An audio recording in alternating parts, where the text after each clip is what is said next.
राधे श्याम। तो आइए एक एक करके हम सुनते हैं। सबसे पहला है कि ईश्वर के नाम का जप, स्मरण और कीर्तन करना चाहिए।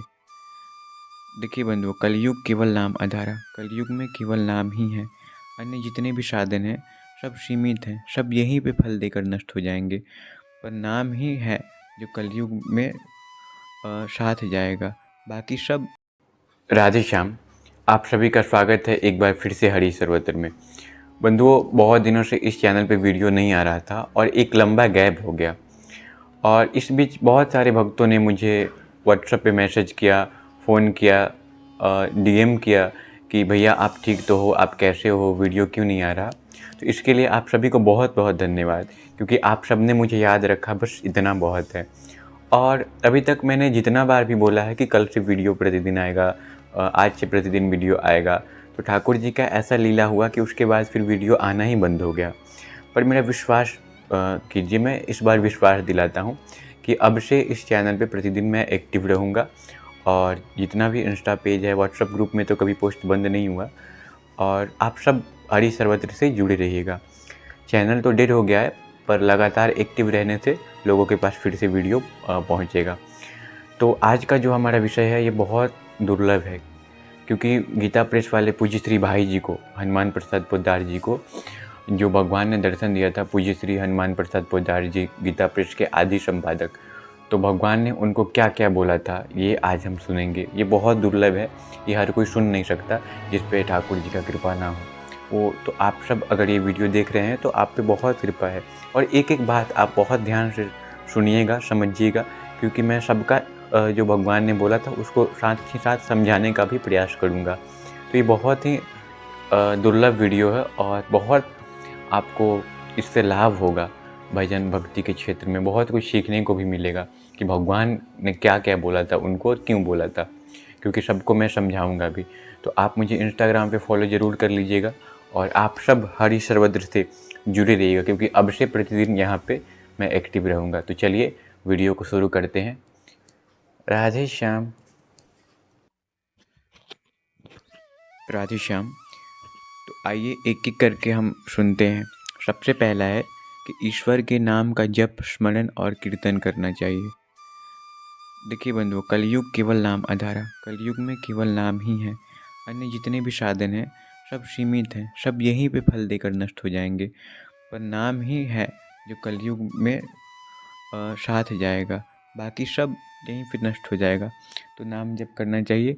दूसरा है ईश्वर के नाम का सहारा लेकर पाप नहीं करना चाहिए। जो लोग ईश्वर के नाम की ओट में पाप करते हैं वे बड़ा अपराध करते हैं। कई लोग सोचते होंगे कि भगवान के नाम जप से तो पाप नष्ट हो जाता है, तो हम पहले पाप कर दें फिर नाम जप कर लेंगे। तो भगवान से चालाकी नहीं बंधुओं, क्योंकि जो आपका बुद्धि बनाया उसका बुद्धि कितना तेज होगा। हम रोबोट को बनाए, एआई जैसे चीज़ बनाए, तो हमारा बुद्धि तेज है तभी तो बनाए। तो भगवान ने हमारा बुद्धि बनाया तो उनका कितना तेज होगा। इस पे एक मुझे कहानी याद आ रहा है, बहुत छोटा सा। एक गांव में ना दो लड़के थे, ठीक है। तो एक था जो गरीब था, वो भगवान का भजन करता था और परिवार का अपना पालन पोषण करता था, किसान था, दिन भर खेत में मजदूरी करता था और रात को ज़मीन पे नीचे चारपाई पे सोता था, छत पे सोता था। भगवान से कोई उसका शिकायत नहीं था।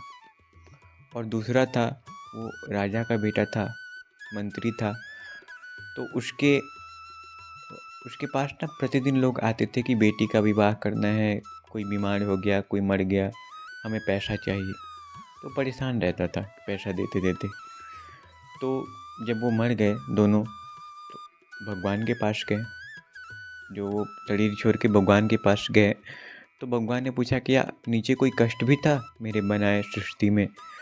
तो जो किसान था बेचारा, जिसको कष्ट था, उसने कहा कि कोई कष्ट नहीं था, मेरे कर्म का ही फल था, मैंने कुछ ऐसा कर्म किया होगा। और वो जो अमीर था उसने कहा कि बहुत कष्ट था, कि प्रतिदिन लोग मेरे पास आता था कि किसी का बेटा मर गया, किसी का विवाह करना है बेटी का, ऐसा पैसा मुझे देना पड़ता था। कि इस बार ऐसा कीजिए ना कि हर कोई मुझे पैसा दे और मुझे किसी को पैसा देना ना पड़े। तो भगवान ने कहा कि ठीक है, ऐसा ही होगा। और भगवान ने उसको भिखारी बना दिया। हर कोई उसको पैसा दे रहा है और उसको किसी को देना ना पड़े। अब भिखारी से कौन पैसा लेगा? तो बंधु भगवान से चालाकी नहीं। किया था ना, न दिन में मरूँ न रात में, न अस्त्र से न शस्त्र से। कैसे मरा? उसके लिए नया महीना बनाना पड़ा भगवान को गोधूली वेला में। तो ऐसे भगवान सर्वसमर्थ है। उसके बाद है ईश्वर के नाम का साधन कर उसके बदले में संसार के भोगों की कामना नहीं करनी चाहिए। मतलब कि भगवान का नाम जप करके मुझे ये मिल जाए वो मिल जाए, ये नहीं करना चाहिए। क्यों? क्योंकि नाम चिंतामणि है। जो भी कल्प वृक्ष के नीचे बैठ के हम सोचते हैं वो होता है। तो ऐसे ही नाम जप हम कर रहे हैं ना, और जो भी हमारा मन में आवश्यकता है वो नाम जप खुद पूरा कर देगा। उसके बाद ईश्वर के नाम रूपी धन का उपयोग पाप नाश के कार्य में भी नहीं करना चाहिए।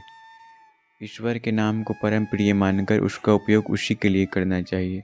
उसके बाद है दम्भ नहीं करना चाहिए। दम्भ से भगवान अप्रसन्न होते हैं और दम्भी की बुरी गति होती है।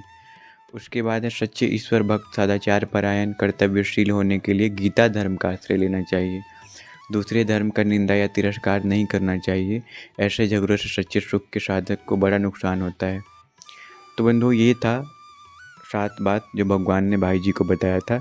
उम्मीद है ये वीडियो पसंद आया होगा। वीडियो देखने के लिए बहुत बहुत धन्यवाद। राधे श्याम।